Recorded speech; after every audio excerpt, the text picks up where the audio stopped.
कि कैसे direct narration से इनडायरेक्ट नरेशन में चेंज करेंगे। इसके लिए सबसे पहले आपको मैंने बताया था कि इसके दो पार्ट होते हैं डायरेक्ट नरेशन में। एक होता है रिपोर्टिंग स्पीच, दूसरा होता है रिपोर्टेड स्पीच। यदि रिपोर्टिंग स्पीच में जो रिपोर्टिंग वर्ब होता है, जैसे आप देख रहे हैं रिपोर्टिंग वर्ब में यहाँ पे क्या है, से क्या है, यदि यह प्रेजेंट या फ्यूचर टेंस में होगा, यदि यह प्रेजेंट या फ्यूचर टेंस में होगा तो ये रिपोर्टेड स्पीच में टेंस से संबंधित कोई परिवर्तन नहीं होगा। लेकिन यदि यह पास्ट टेंस में होगा तो इसमें टेंस से संबंधित परिवर्तन होगा। यहाँ आप देखेंगे तो यहाँ सेज टू लिखा हुआ है, तो आप जानते हैं कि क्रिया के फर्स्ट फॉर्म में यस या ईएस किस टेंस में लगता है, प्रेजेंट इंडेफिनिट में। तो जब यह प्रेजेंट इंडेफिनिट में देखो यस जुड़ा हुआ है क्रिया के फर्स्ट फॉर्म में, तो ये प्रेजेंट इंडेफिनिट है। प्रेजेंट इंडेफिनिट है तो इसमें टेंस से संबंधित परिवर्तन नहीं होगा। अब इसमें देखेंगे आप कि यहाँ सब्जेक्ट है ही, क्या है ही।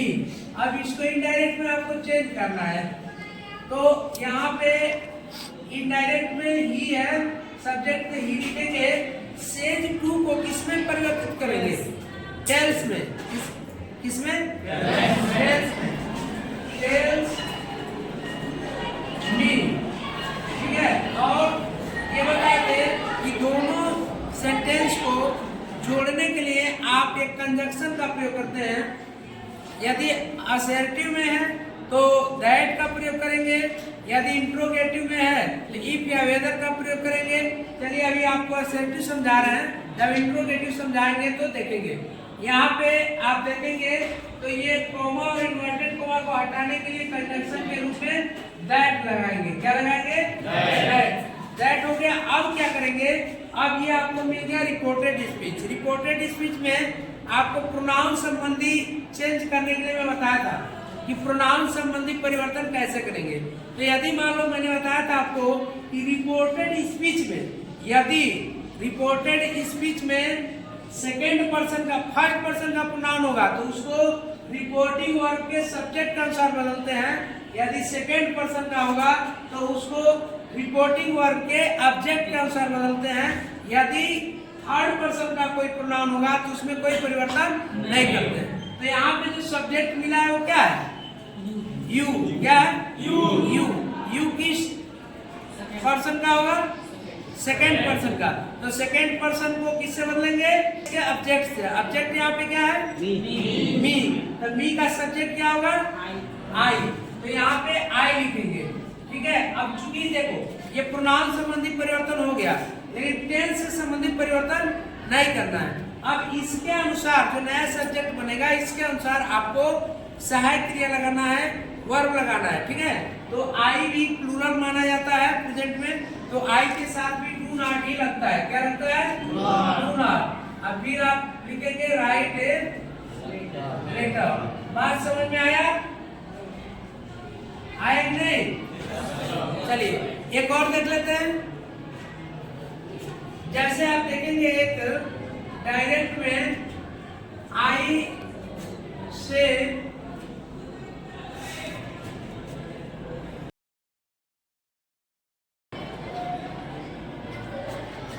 वाई, ये देखेंगे कि इन्वर्टेड कॉमा के अंदर एक सेंटेंस मिला और इन्वर्टेड कॉमा के बाहर। तो जो इन्वर्टेड कॉमा के बाहर है ये क्या है, रिपोर्टिंग स्पीच, और जो इन्वर्टेड कॉमा के अंदर हो रिपोर्टेड स्पीच। क्या है, अब इसको चेंज करना है। अब देखेंगे तो लिखा हुआ है आई से, तो ये बताओ कि आई से जो दिया हुआ है, आई यहाँ तो सब्जेक्ट है, आई लिख दिए, और से ये बताइए कि आप प्रेजेंट में है कि फ्यूचर में है कि पास्ट में है, प्रेजेंट में। क्यों, क्योंकि देखिए से है, से क्रिया का फर्स्ट फॉर्म है, और क्रिया का फर्स्ट फॉर्म केवल बिना सहायक क्रिया के, कोई सहायक क्रिया नहीं, क्रिया का फर्स्ट फॉर्म प्रेजेंट इंडेफिनिट में लगता है। यदि कर्ता बहुवचन में रहता तो आई के साथ से लगाती है, प्रेजेंट इंडेफिनिट में है इसलिए आई से का से लिखेंगे क्योंकि यहाँ पे ऑब्जेक्ट कोई नहीं है। तो आई से, और इसके बाद आप कंजक्शन के रूप में यहाँ क्या लिखेंगे, दैट। दैट इज दोनों वाक्यों को जोड़ेंगे। फिर आप ये जो रिपोर्टेड स्पीच है इसमें देखेंगे तो देखो ये प्रेजेंट में है तो यहाँ टेंस से संबंधित परिवर्तन नहीं करेंगे, लेकिन प्रोनाउन संबंधी परिवर्तन होगा।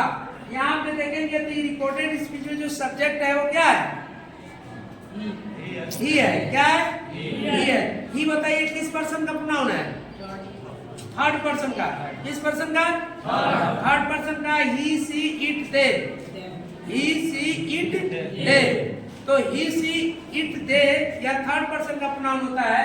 आप देख रहे हैं यहाँ पे ही है, परिवर्तन नहीं होगा तो यहाँ ही लिख देंगे और टेंस में भी कोई परिवर्तन नहीं होगा। was an intelligent boy। Intelligent boy. बात समझ में आया? ये था आपका प्रेजेंट टेंस में जब रिपोर्टिंग वर्ब रहेगा तो। ठीक है, अभी इसको समझेंगे। इसके बाद आपको पास्ट टेंस में जब रिपोर्टिंग वर्ब रहेगा तो देखेंगे कि कैसे उसमें परिवर्तन होता है।